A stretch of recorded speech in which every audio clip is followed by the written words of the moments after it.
قرآن کریم کې الله تعالی کله د یو خبرې ذکر نه وړاندې څه قسمونه کوي. انسانان خو قسم کوي دې دپاره چې بغیر د قسم نه څوک په خبره باندې اعتماد او یقین نه کوي، او یا بیا قسم کوي دې دپاره چې خصم او مقابل هغه تنه تقاضا د قسم کوي په محکمه کې او په عدالت کې. یعنی معنا دا ده چې د انسان قسم کول د هغه حاجت او ضرورت دی، او یا بیا یو انسان قسم کوي د دې وجې چې هغه دروغ وایي، نو خپل دروغ صحیح ثابتولو دپاره قسم کوي، او که رښتیا هم وایي نو باید چې د قسم نه اجتناب وکړي، ځکه دې سره سړی بې حیا کېږي، دې سره سړی بې باکه شي. د الله عظمت او لویي او بړایي او کبریا دا د انسان د ذهن نه وځي. بدقسمتۍ نه زمونږ بعضې مولوي صاحبان او حضرات هغوی بیان کوي، نو په هر 5 منټه بعد زما د پروردګار قسم وي او زما د په خدای قسم وي، دا سړی بې حیا کوي. الله تعالی هغه دومره عظیم ذات دی. امام ابو حنیفه رحمت الله علیه یو ورځ قاضي پاتې و، او لومبنۍ مقدمه چې ورته راغله نو دا د 300 درهمو 3000 درهم ډېر شی دی. امام صاحب رحمت الله علیه چې مقدمه اورېده نو د مدعي نه ثبوت یا ګواه وطلبول، هغه ویل ما سره خو نشته. نو ورته ویل تا ته شریعت حق درکوي که د مقابل نه د مدعا علیه منکر نه د قسم مطالبه کې. هغه ویل چې شریعت چاره قسم ورکوي، خو امام صاحب رحمت الله علیه ورته شریعت قسم نه منع کوي، قسمونه نه ورکوي، خو تا یې دا حق درکړی دی چې تا دعوه کړې ده نو که ته قسم ورکوې نو مطالبه کولی شي د دې کوټ او د عدالت او د قاضي په ترو. نو هغه ویل ورکوم ورله. نو هغه سړي ته ویل تا نه قسم مطالبه کوي،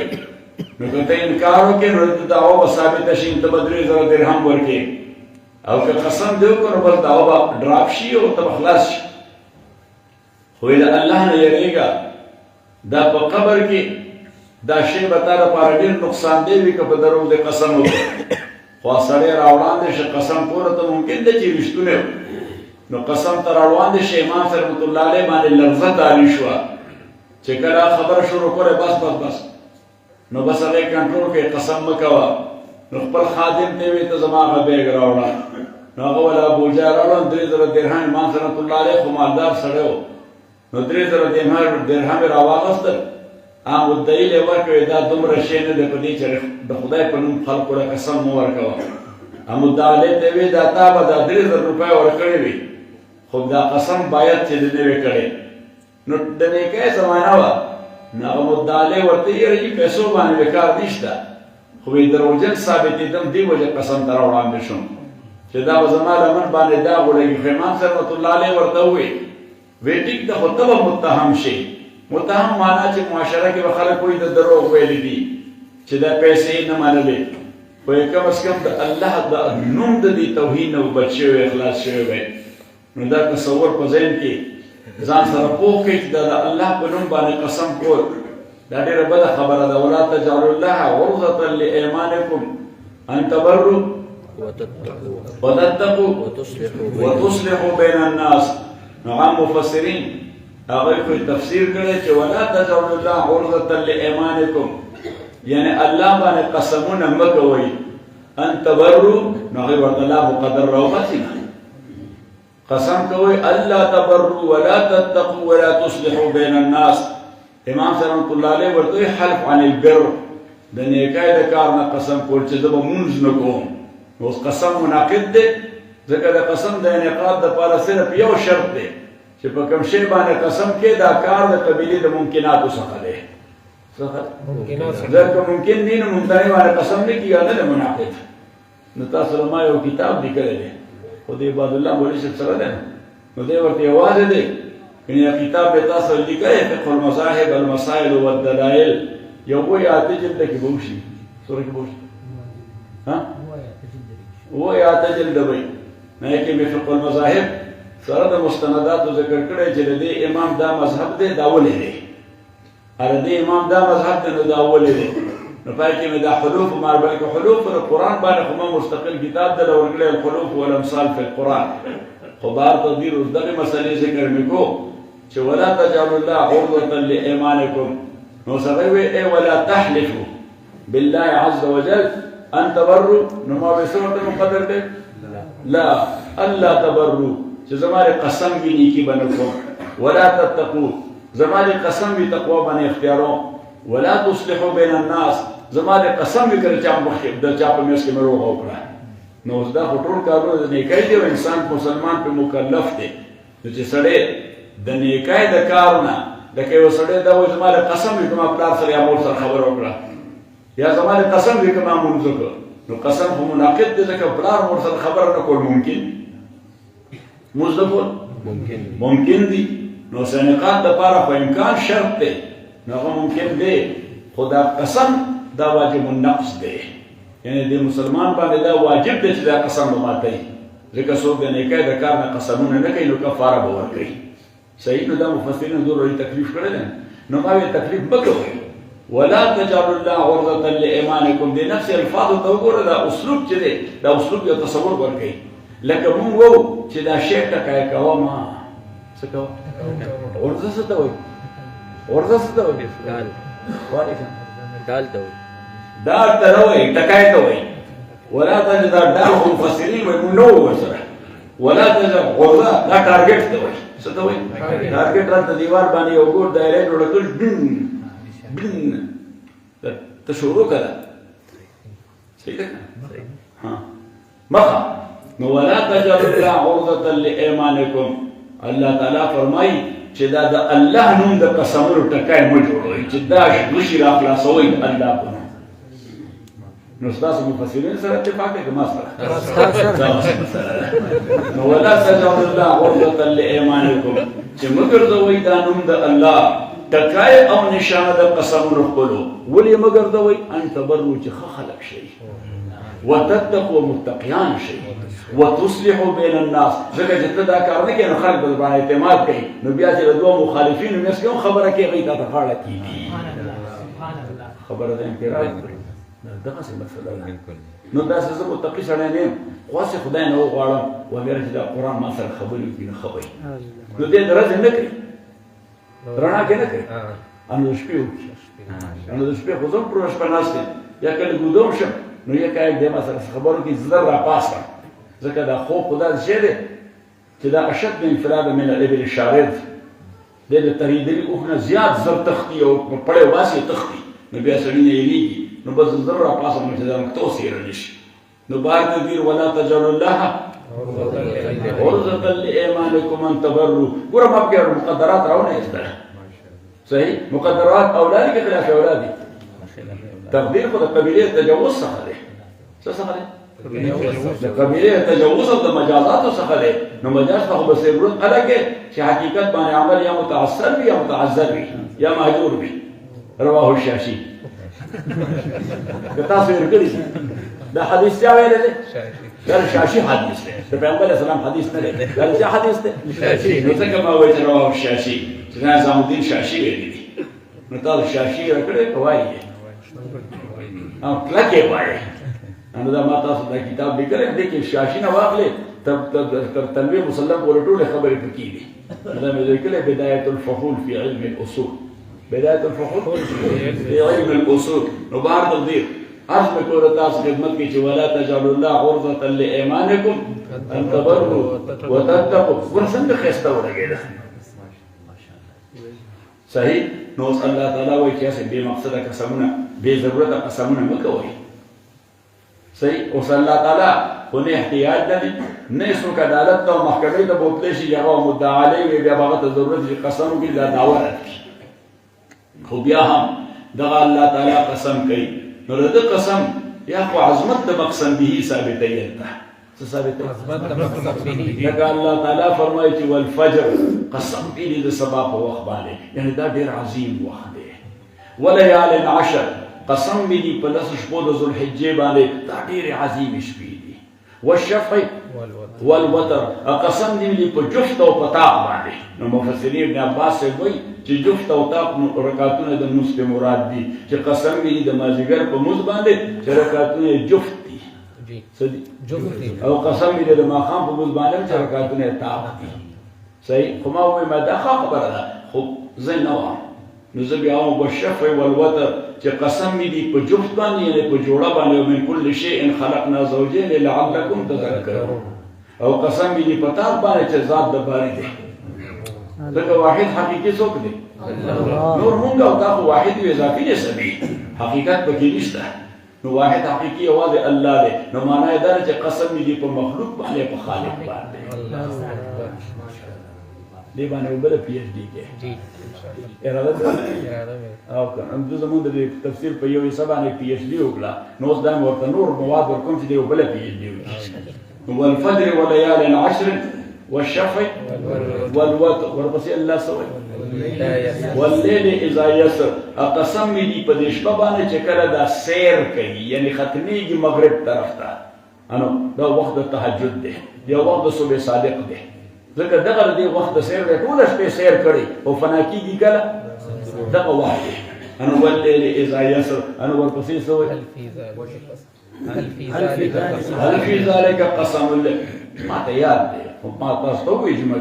چې دا تاسو آیات تاسو څنګه وکم چې استاد ما مطالعه څه شک پیدا نشي د امریکای نه سنوي قرآن براوړي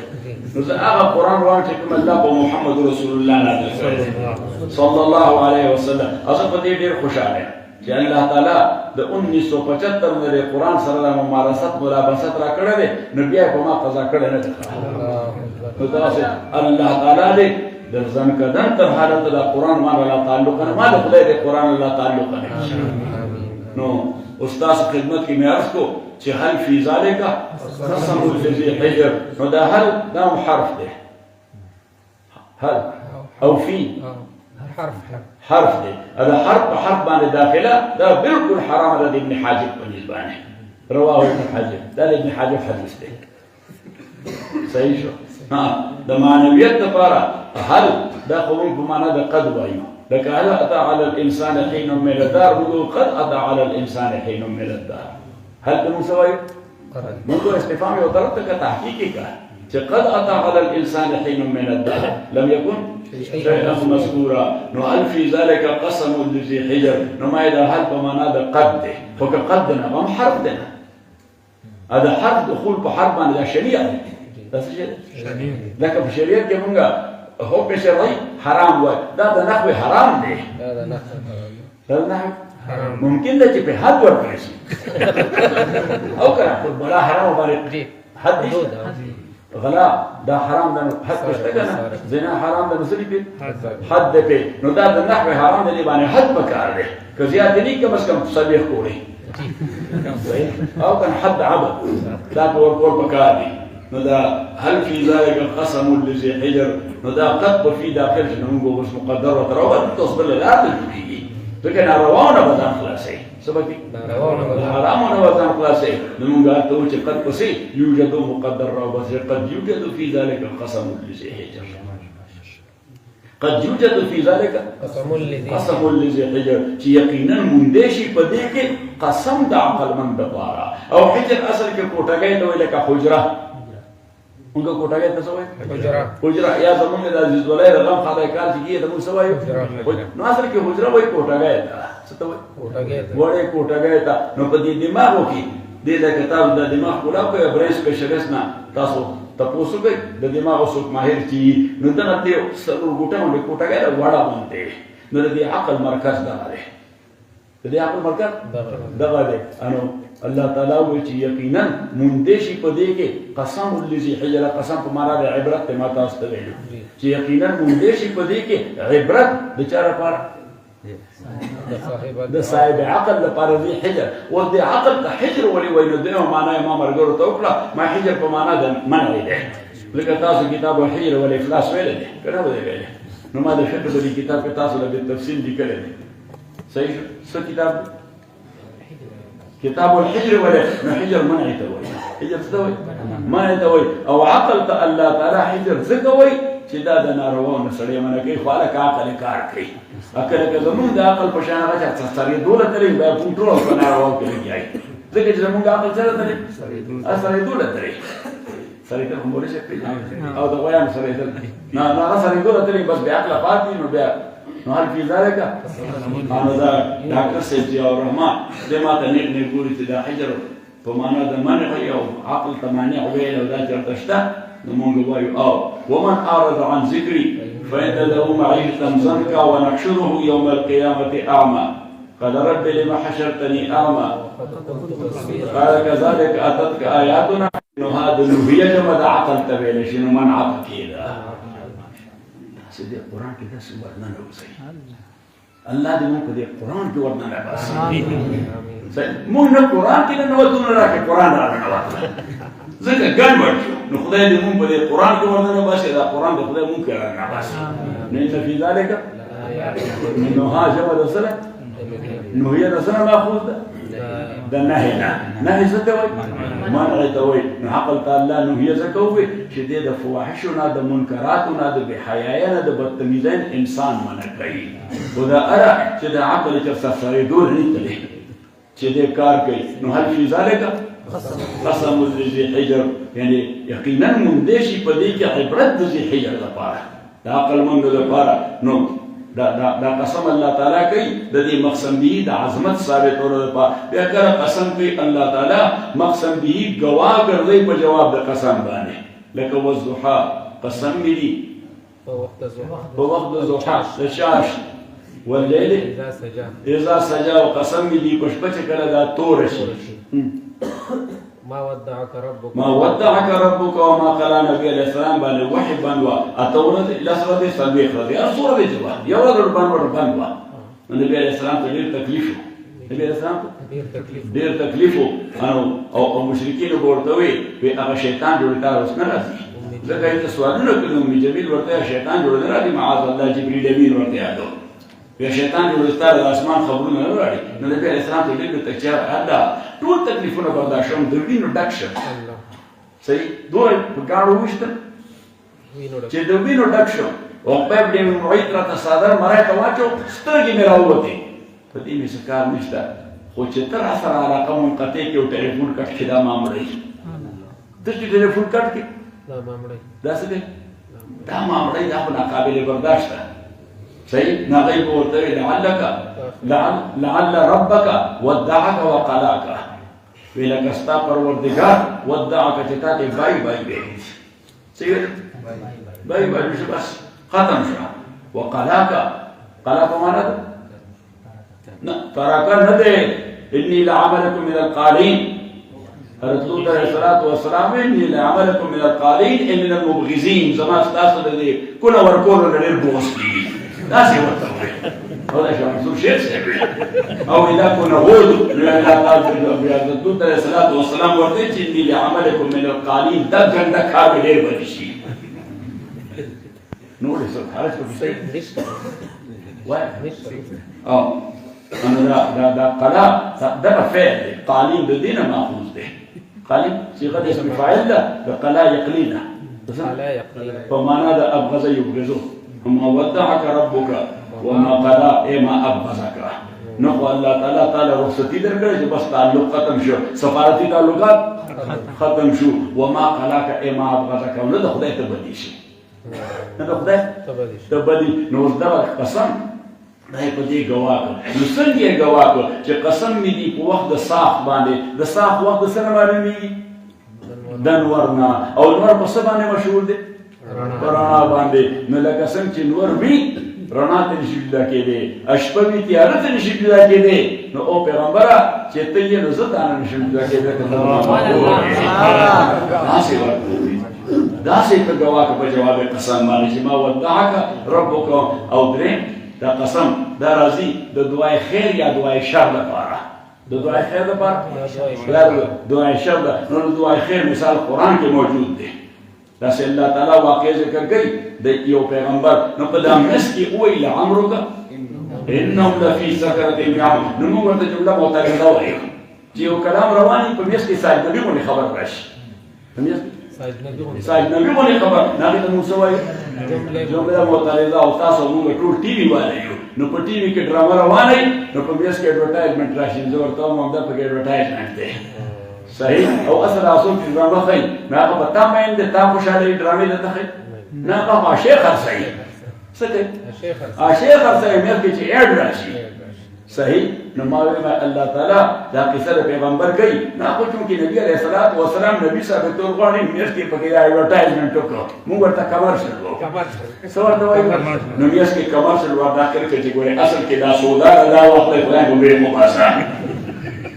النبي عليه الصلاة والسلام دوی چې لعمرك انهم لفي سكرة لم قسميه ده لعمرك زمان استا عمر مبارک باندې قسم نبو محمد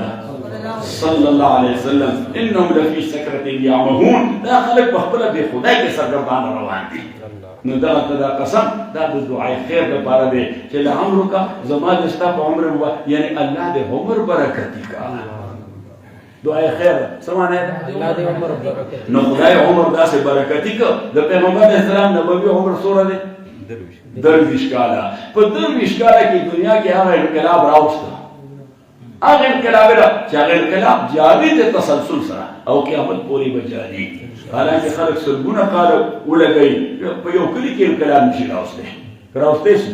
د محمد رسول الله د درویش کاله زندگی ټول دنیا بدل کړه خودنت دوران پر اوروں کے رابر بن گئی کیا نظر تھی جس نے مردوں کو مسیحا کر دیا اور درخشانی نے تیرے قطروں کو دریا کر دیا اور دل کو روشن کر دیا چشموں کو بینا کر دیا اور کس کی حکمت نے یتیموں کو کیا در یتیم اور غلاموں کو زمانے بھر کا مولا کر دیا سبحان اللہ اور شوکت مغرور کا کس ذات نے توڑا غرور منہدم کس نے الہی قصر کسرا کر دیا اور آدمیت کا غرض ساما مہیا کر دیا ایک عرب نے آدمی کا بول بالا کر دیا اور خودت جو راہ پر اوروں کے راہبر بن گئے اور کیا نظر تھی جس نے مردوں کو مسیحا کر دیا حضرت عمر رضی اللہ تعالیٰ عنہ نبی علیہ الصلوۃ والسلام ته كنا ضلالا نوټول رخ خلفو ځان رانه ځان ور پیژندل نو چې څوک کاڼي تا شوي تا ونډي تا بوټي تا وایي تا خر تا مار تا بندر تا هغې ته سجدې کوي نو دا سړی ځان پېژني لږ سره نه پېژني انسان په اوله خو الله ویلي لقد خلقنا الانسان او انسان په الله ویلي لقد کرمنا بني آدم او د انسان په الله تعالی ویلي اسجدوا لآدم د انسان ته سجده وکړي نو مقام دور نه دی دا د خلفیه د ګیا د کاڼي ته سجده کوي او لرګي ته سجده کوي او مار ته سجده کوي او غوا ته سجده کوي او وړي ته سجده کوي نو دا د انسانیت توهین نه کوي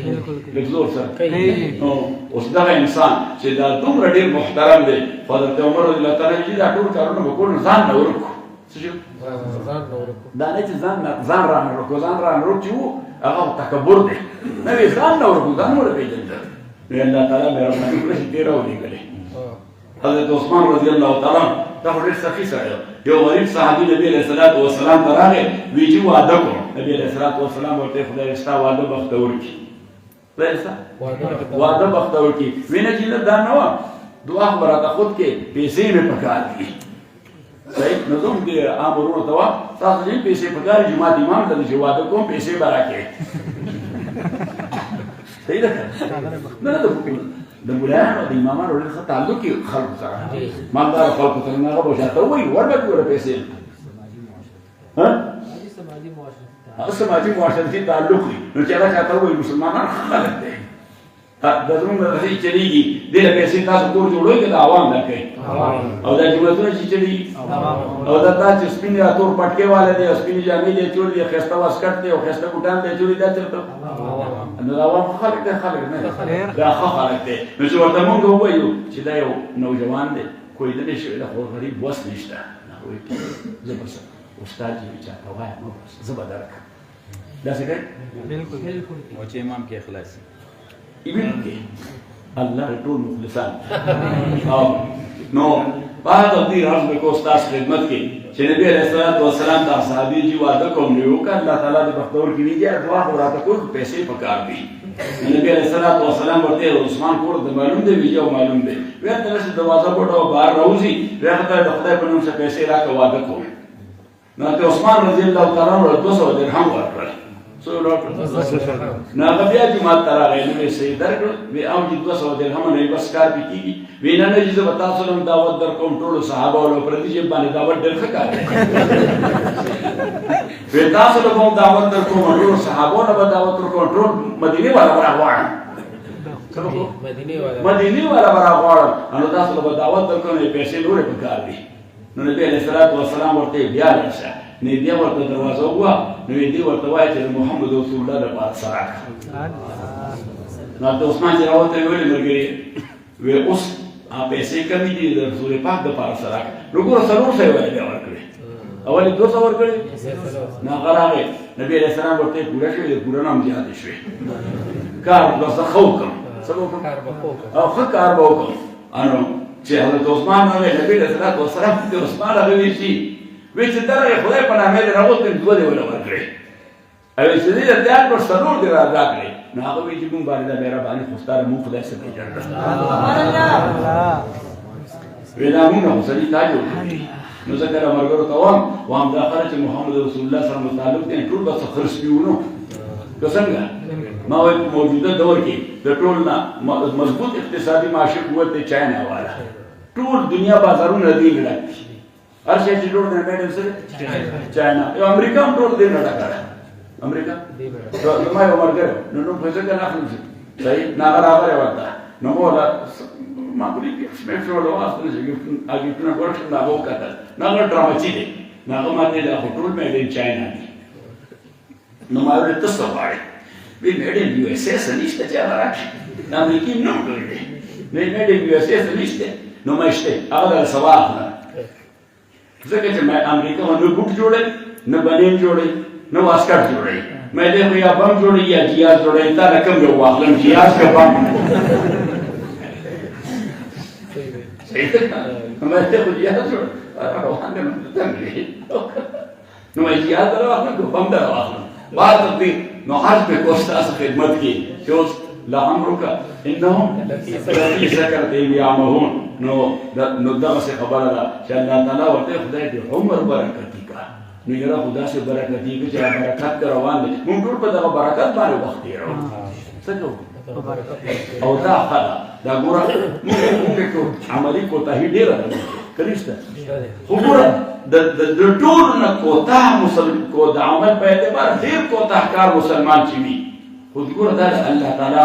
یو کرم دی چې محمد رسول الله صلی الله علیه محبت دومره وي چې دا غو توحید کوي ته اور لګي کله لګي ورته دا ټول خلکو چې قرباني ورکړي په دې کې مناسبه و نشته صحیح ما اسپه ته څو کې لیکلي تاسو ورته وګورئ ټول واقعیت ذکر کړی دي چې قرباني چا کړو او کوم هغه چې مونږ هم نکړو مونږ هم نکړو دا څه خو چې محمد رسول الله صلی الله علیه وسلم ته تاخو ټیکټ درکټ کوم ویدار ټیکټ کټ کوم دا اختر شیرانی یو پروفیسور او د اردو لوی ادیب دی خو د ځین کې دا چې زمونږ لوی کوی سره نشته نو دی په ټي هاوس کې لاهور کې یونیورسيټي سره پاک یونیورسيټي پروفیسور ماجیګر پکې ناشته البته دیوان هم جوړ کیږي و دې چې بکره تنها و مشروع المغرب بيسكو يوم مشروع مشرق كده سشي شاي ندى روح ابزار ازمون صلاه ومرګر ډاکټر نه دا ساده وله هټیر څه سره دی هټیر په ډاکټر دی ما ته قاضي سره دی زما یو مرګر د اثر په افیس کې بیا انګريز یو امریکایي د سپین نو هغه ما ته وی چې زبر سکال تاسو سره سروجي دي څه زمون مرګر یې دا سره ته وی ته خسرې زما تاسو سره مرګرتیا روجي دي څه نو ما ورته څه کجوري وړي او حفظان ورته وړه لکه موږ پروژه کې څه کوم کجوري خو بیا انا وی کجوري مولې وړي او حفظان ولا ورته ساده سره دا ډاکټر کو ساده سره خبرو کې نه هغه راته وی چې دا دی ودراړه به مورته دا سنت دي نو ما ورته مې دا کجوري د نبی له سلام سنت دی او حفظان حکیم سید سنت دی ما ته جمله صحیح وی دا به تجنیس وي تاسو ځانو تجنیس ورته بلاغت کې هغه وایي چې یو شی دوه ډول په یو جمله کې ذکر شي په دوه مختلف معنو د بهر وایي دا بلاغت د تجنیس وي صحیح شو نو سنت ذکر کو او د دوه فدا معنو د پرنو ورته دا یو د نبی عليه السلام بالله حکیم سید سنت نو بعد د دې خپل کو استاد خدمت کې چې لعمرک انهم لفی سکرتهم یعمهون. نو الله تعالی دا قسمونه کوي ان سره پاره کوي